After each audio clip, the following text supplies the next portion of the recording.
Adding a product category in Shopify is a straightforward process that allows you to organize and manage your store efficiently. Here's how to add a product category.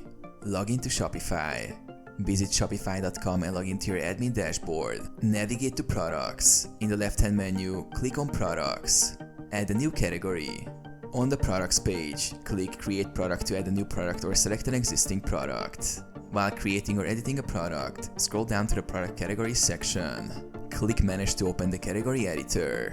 Enter a new category name in the box and press Enter. Assign products to the category. After creating the category, go back to the product editing page or create a new product. Under the Product Categories section, select the relevant category from the list. You can assign multiple categories if needed. Click Save or Save Product once done. Customize categories.